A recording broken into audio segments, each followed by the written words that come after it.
Welcome back to Rico's Moto Champions. Thanks very much for tuning in once again. And as always, feel welcome to subscribe. Don't forget to give me a like and leave a comment.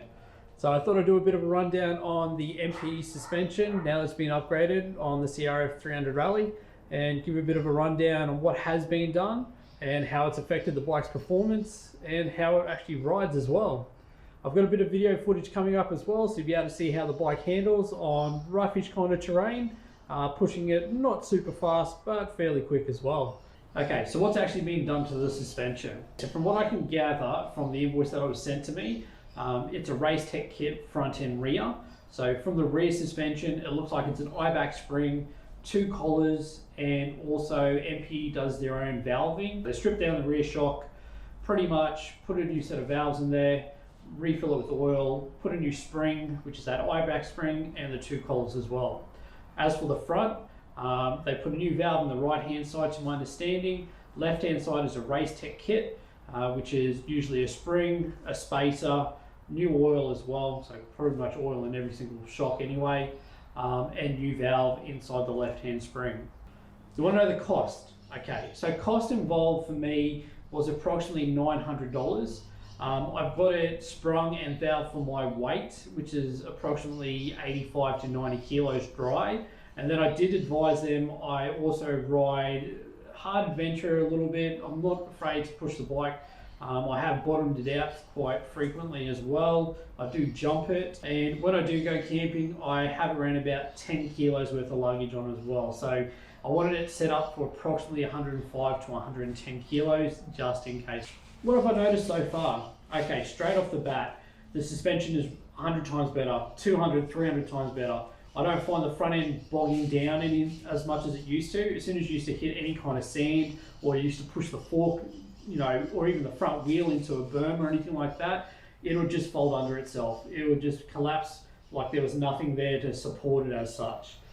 With the rear shock, as soon as you try to preload it to try and even lift the front wheel or anything like that, it would just sag dramatically and just have no rebound, or not a rebound there to push it back out of anything to actually bring the bike back up. So it was very spongy, very doughy in regards to suspension, but that's improved dramatically now. I don't have any of that anymore. I can actually load up the suspension and push it down to give myself some rebound and lift the front wheel. Talking about the front forks nearly bottoming out all the time and also having no rebound, as soon as you compress them, there would be nothing there, it would be doughy.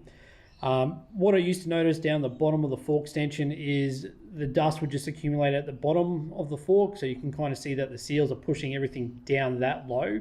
I've marked it kind of with my thumb here, so you can see pretty much just where that thumbprint is used to be, where I used to see the fork extension come down. If you come up a little bit higher, just to about here, you're actually seeing the fork travel is improved dramatically. So it isn't dropping down that far. It is still using a fair bit of the actual fork travel itself. So it is in that 2/3 of that optimum range, which is where you kind of wanted it. All right, guys.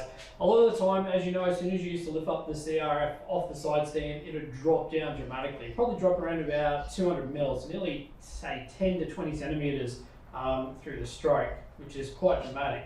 I'm going to lift the bike up off the side stand, not putting any load on it, just using the handlebars, and you'll see exactly how much it doesn't sag anymore.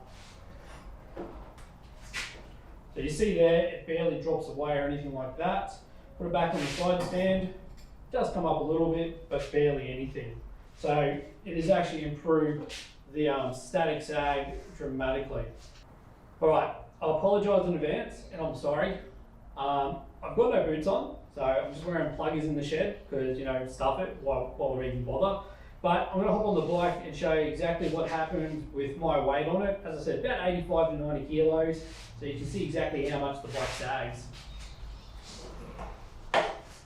So I'm currently on my tippy toes, approximately 5'10", and you can see the bike is holding its own now. I'll even bounce on the seat. Used to bounce on the seat, and the side stand used to touch. So the bike actually stands up now and doesn't sink. I'll do a bit of a front fork compression so you can see exactly how well it holds itself under a little bit of load. So front brake on, push the bike a little bit. So I'm really pushing in, and it's barely diving now. So you can definitely tell that front fork has definitely stiffened up dramatically. So guys, would I recommend the suspension upgrade from M.P.E? I'd 100% recommend it. They did my DRZ, the poor thing sitting in the back corner, because I'd rather ride this thing now than the DRZ. So they've done that. They've done this bike. All I did was drop the shocks in, front forks in and the rear shock in, and they had it ready within around about 3 days. So extremely quick turnaround, really cost effective. I think even trying to look at getting a YSS fork cartridge kit is $1,000, and then to get the rear shock is another $500. That's say $1,500, and that's not fully tailored to what you want. That is just the kit to your weight, not valved 100% to what you would like it to be as well.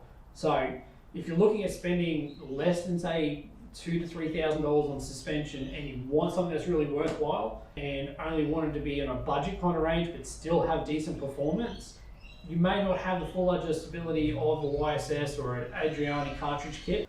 I'd 100% say it's worthwhile going with an M.P.E unit. Definitely give the guys a call. All you can do is ask and see what they can do for you. But thanks very much, champions, for watching and getting this far through the video. If you really do like it, hit that like button, and if you feel inclined to, subscribe as well. If you have any questions, just feel welcome to comment, and I'll try and answer it as soon as I possibly can. But yeah, if you are looking at spending money on suspension, just definitely, I'd say 100%, look at speaking to the guys at M.P.E. I can't sing their praises enough as such. Just saying sorry, little Misha wanted to pat, but thanks very much for watching, guys. Have a great day.